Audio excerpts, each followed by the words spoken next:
Welcome to all in Brihaspati's Solution. It is presented by Sri Sushant Kumar Swami.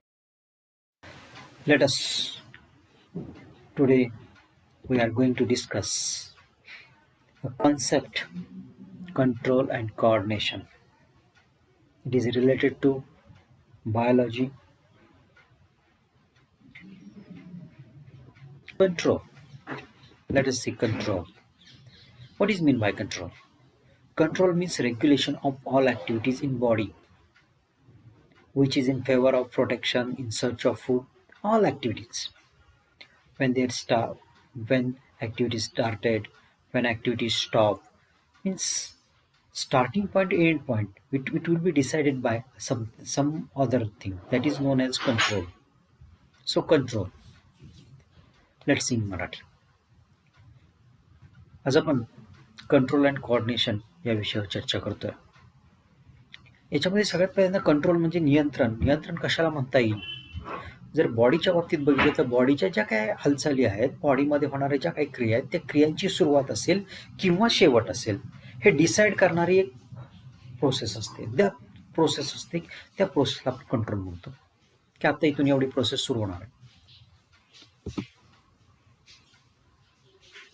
उदाहरण जर घ्यायचं झालं तर in human body this is done by nervous system, specially brain. Controlling process is done by nervous system in human being, especially brain. So brain is our controller. माणसाच्या शरीरात जर बघायचं झालं तर सगळ्या ऍक्टिव्हिटीज, सगळ्या क्रिया ज्या आहेत, ह्या क्रिया चेतासंस्था किंवा ज्याला नर्वस सिस्टीम म्हणतात त्याच्या मार्फत, आणि त्यातून मुख्य कोणामार्फत तर ब्रेन म्हणजे मेंदू मार्फत होतात. मेंदू कंट्रोल करतो. उदाहरण घ्यायचं झालं तर बघा, तुमच्या हाताची हालचाल असेल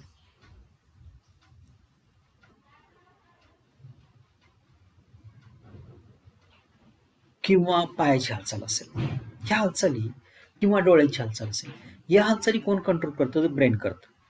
म्हणजे जर ह्युमन बिंगमध्ये नर्वस सिस्टीम किंवा ब्रेन कंट्रोल करत असेल, तसंच every organism have control in the body. प्रत्येक बॉडीमध्ये, प्रत्येक ऑर्गॅनिझममध्ये एक कंट्रोलर असतो. आता in which simple organisms, unicellular organisms like amoeba, paramecium, euglena, like unicellular organisms, they have a simple system. They're not complex system. A single cell is there, and this cell, the all activity is controlled by nucleus. Nucleus is the controller of that.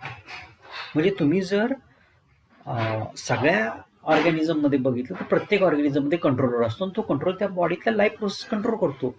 मग याच्यामध्ये example तुम्ही अगदी simple organism मध्ये घ्या. Simple organism म्हणजे unicellular organism, त्याच्यामध्ये paramecium असेल, amoeba असेल, यांच्यामधल्या सगळ्या ऍक्टिव्हिटीज ज्या आहेत, सगळ्या क्रिया आहेत, ह्या न्यूक्लियस म्हणजे ज्याला आपण केंद्रक म्हणतो, हा कंट्रोल करतो. म्हणजे प्रत्येक कंट्रोलर असतो. ठीक आहे. आता organisms get divert to multicellular organism. हे युनिसेल्युलर ऑर्गॅनिझम राहिले का? नाही. हे युनिसेल्युलर ऑर्गॅनिझम काय झालं? बहुपेशीमध्ये रूपांतर झालं. एका युनिसेल्युलर टू मल्टीसेल्युलर हे डायव्हर्जन झालं. म्हणजे आता डायव्हर्जन झालं म्हणजे अगोदर एक युनिसेल्युलर होते, त्याच्या अनेक सेल्स एकत्र येऊन स्ट्रक्चर तयार होईल, मग मल्टीसेल्युलर ऑर्गॅनिझम. पण प्रॉब्लेम इथे निर्माण झाला की युनिसेल्युलर होते तेव्हा सिंगल न्यूक्लियस सफिशियंट होतं कंट्रोल करायला. पण जेव्हा हे मल्टीसेल्युलर झाले त्यावेळेस काय झालं की लाईफ ऍक्टिव्हिटीत ह्या कॉम्प्लेक्स होत गेल्या, आणि मग ऍक्टिव्हिटी कॉम्प्लेक्स होत गेल्या म्हणून त्यांना काय करायला लागलं की तिथं कंट्रोल पण करायला लागलं आणि कोऑर्डिनेट पण करायला लागले. म्हणजे ऍक्टिव्हिटी कंट्रोल करायच्या आणि कोऑर्डिनेट करायच्या. आता उदाहरण जर घ्यायचं झालं तर ह्युमन बिंगचं उदाहरण घेऊ. ह्युमन बिंग मध्ये simultaneous movement hand and leg during running, balancing etcetera. म्हणजे याचा अर्थ काय की तुमच्या हाताची हालचाल करायची, हात किती वर गेला पाहिजे हे कोण ठरवतं? ब्रेन ठरवतं. हात किती वर गेलाय, परत तो किती खाली आणायचा, हे ब्रेन ठरवतं. पायाची हालचाल, पाय पुढं करायचं, माग करायचं, ही हालचाल जी आहे, ही हालचाल करायचं ब्रेन ठरवतं. पण नुसती हालचाल ब्रेन ठरवत नाही, तर त्याच्यामध्ये कोऑर्डिनेशन पण ठेवतं. कोऑर्डिनेशन का गरजेचं आहे? तर समजा तुम्हाला चालायचं आहे, दोन्ही पाय ॲट अ टाइम पुढे गेले किंवा दोन्ही पाय ॲट अ टाइम माग गेले. दोन्ही पाय ॲट अ टाइम गेले तर तुम्ही पडणार आहात, दोन्ही पाय माग गेले तरी पडणार आहात. पण हेच जर एक पाय पुढे एक पाय मागं, हे जर त्यांच्यामधलं काय म्हणतात त्याला कोऑर्डिनेशन राहिलं तर तुम्ही व्यवस्थित चालू शकता. आणि हे कोऑर्डिनेशन करणं गरजेचं होतं. म्हणून कंट्रोल अँड कोऑर्डिनेशन या दोन्ही गोष्टी मल्टीसेल्युलर ऑर्गॅनिझममध्ये ज्याच्यामध्ये कॉम्प्लेक्स ॲक्टिव्हिटीज आल्या त्याच्या ठिकाणी गरजेचं आलं. आणि म्हणून तुम्ही पाहिलं तर ह्या मल्टीसेल्युलर ऑर्गॅनिझममध्ये नर्वस सिस्टीम ही वेल डेव्हलप्ड झालेली दिसते. मग आता ही नर्वस सिस्टीम वेल डेव्हलप्ड एका रात्रीत झाली का? Is it this system develop in few days or few system? Not. This system is developed. It is a long process. It develops step by step. Initial. What are the multicellular organisms? First multicellular organism found on the earth. They are the porifera. They are the members of porifera. They are the poriferans. म्हणजे तुम्ही जर बघितलं तर या ठिकाणी सगळ्या ही nervous system develop व्हायला एका दिवसात एका रात्रीत झाली नाही, तर त्यासाठी टप्प्याटप्प्याने झाली. आणि या टप्प्यामध्ये सगळ्यात पहिले मल्टीसेल्युलर ऑर्गॅनिझम कोणते? तर पोरिफेराचे मेंबर. त्याच्यामध्ये सायकॉन्स किंवा स्पॉन्जेस आपण ज्याला म्हणतो ते स्पॉन्जेस आहेत. या स्पॉन्जेसमध्ये जर तुम्ही बघितलं, तुम्ही पिक्चरमध्ये बघत असाल तर स्पॉन्जेसची जर बॉडी तुम्ही बघितली तर इट इज मल्टीसेल्युलर. डोळ्यात दिसते म्हणजे मल्टीसेल्युलर आहे. It seen with naked eyes without any obstacle, without any instrument, without any there is no need of microscope or any lens. You can see with naked eyes. This is the multicellular diagram. This is the multicellular organism.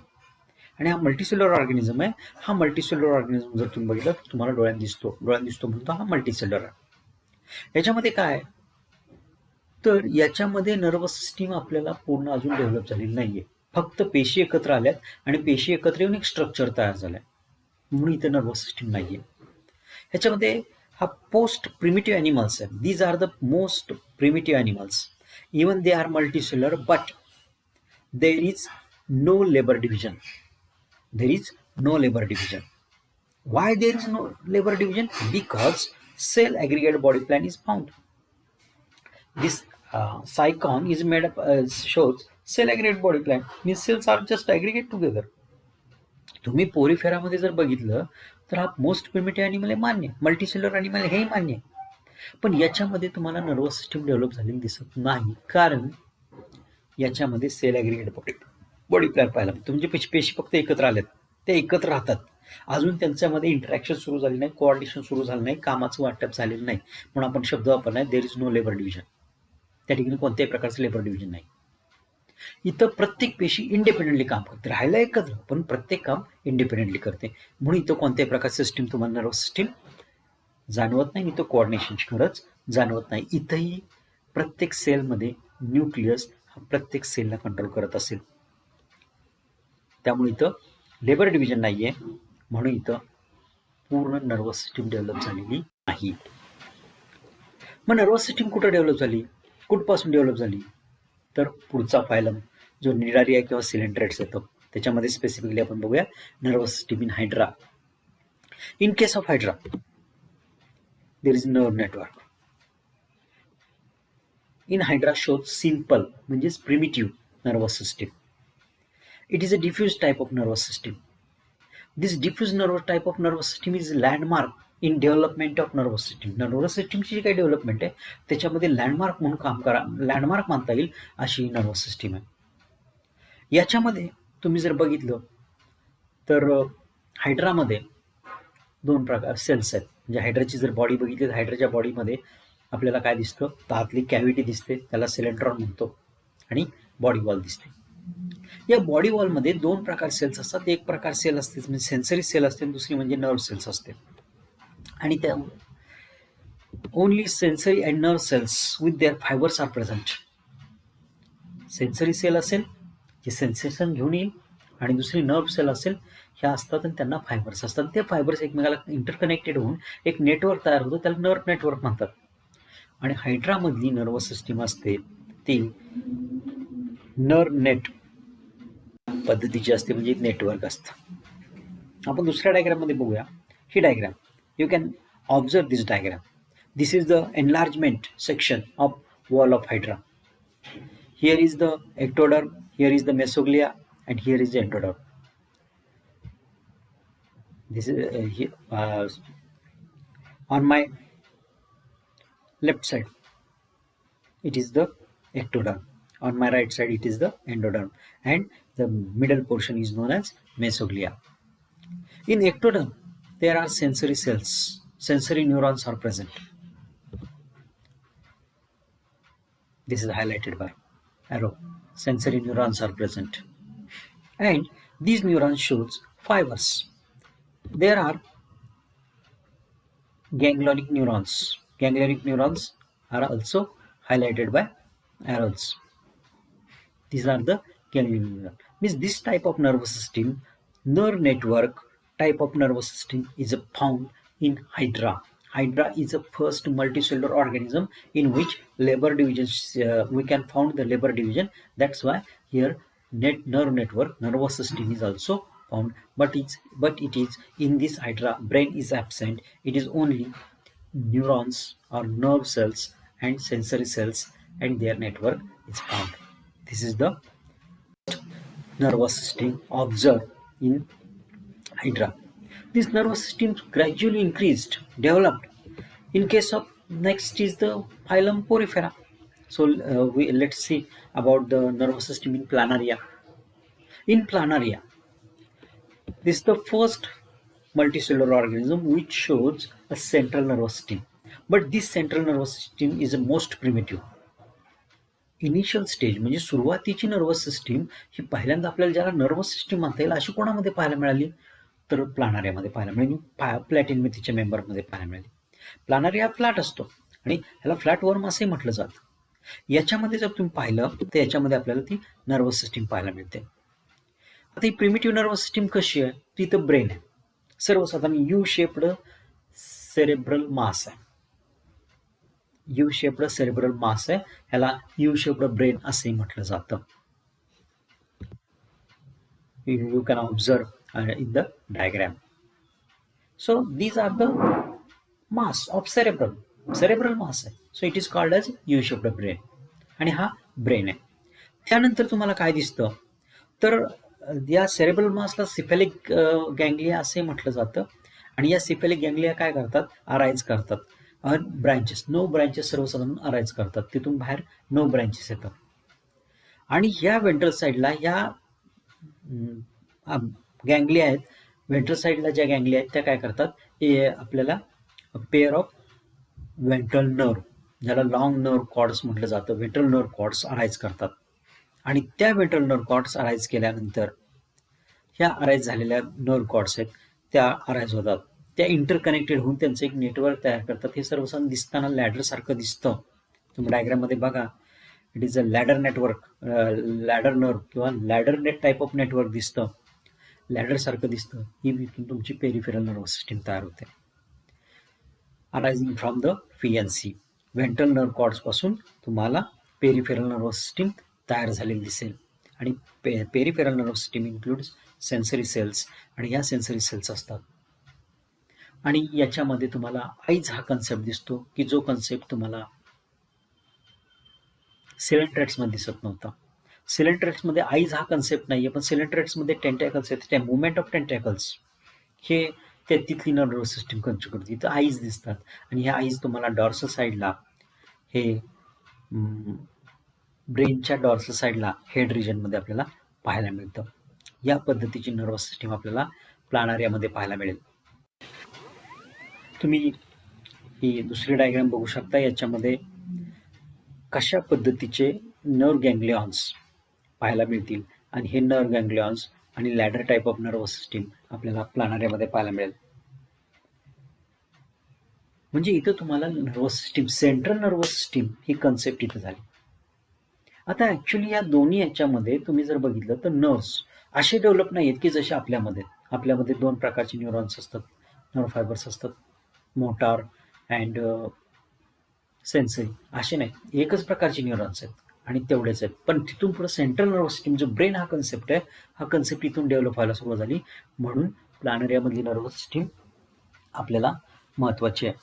आणि we can let's see in Planaria there is primitive type of nervous system is observed located in ventral side of body. It consists of mass of central cerebral or cephalic ganglion appearing like an inverted U-shaped brain. This lies anterior or head region.